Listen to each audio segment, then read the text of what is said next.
They don't teach this in school, and banks definitely don't advertise it. But a few small moves could quietly add 100 plus points to your credit score. And the difference?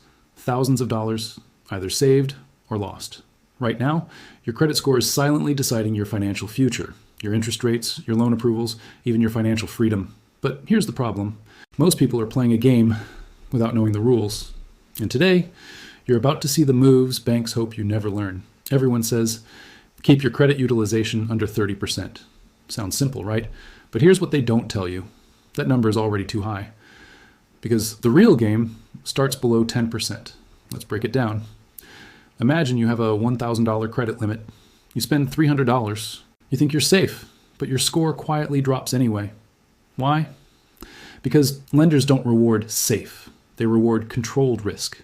And under 10% utilization, signals discipline. Now, here's where it gets interesting. Most people don't realize their balance is reported mid-cycle, not when they pay it off. So even if you pay in full, your score might still take a hit. Smart move, pay your balance early, before the statement closes.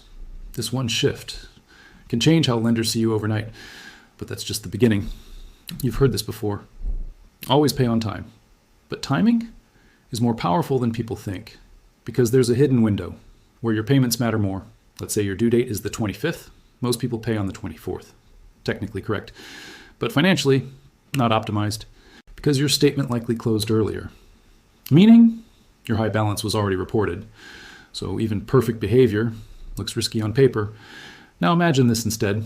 You make two payments, one before the statement closes, one before the due date.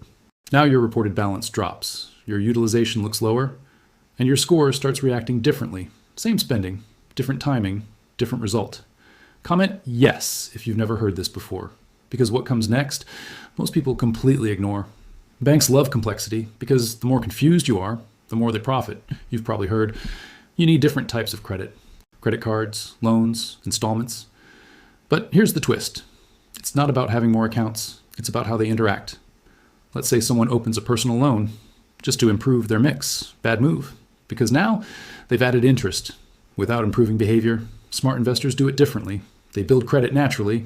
One card, used strategically, paid consistently, then expand slowly. Because rapid expansion signals risk. And in uncertain economic times, risk gets punished harder. The same pattern is happening again, just like before past credit tightening cycles. And this is where things start getting serious. Most people think credit scores are about numbers, but they're not. They're about behavior prediction. And right now, lenders are getting stricter because of rising inflation, economic uncertainty, and market pressure. So the system is changing quietly. And if you don't adapt, you fall behind without even realizing it.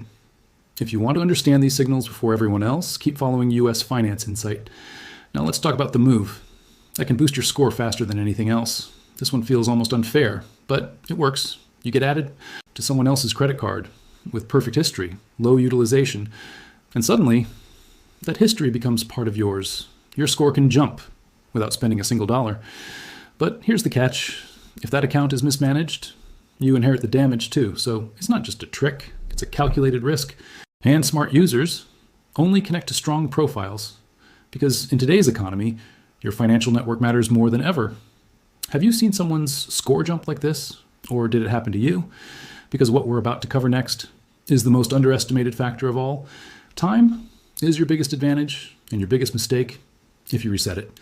Closing old accounts feels responsible, but it quietly hurts your score, because length of history signals stability. Let's say you close a 5-year-old card. Your average age drops instantly. Your profile looks newer, riskier, even if your habits didn't change. That's the illusion. Banks don't just track what you do, they track how long you've been doing it.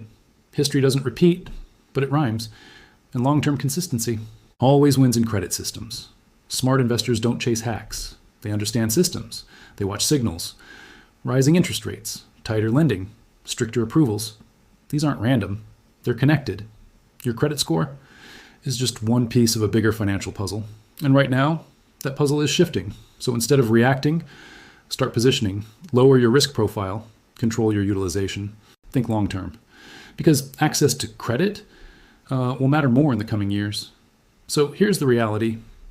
Your credit score isn't just a number. It's a silent decision maker, working behind every financial move you make, and small mistakes can cost you thousands over time. The system may look stable, but the economic pressure underneath is still building.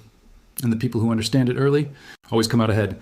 Subscribe to US Finance Insight for deeper market signals before the headlines catch up.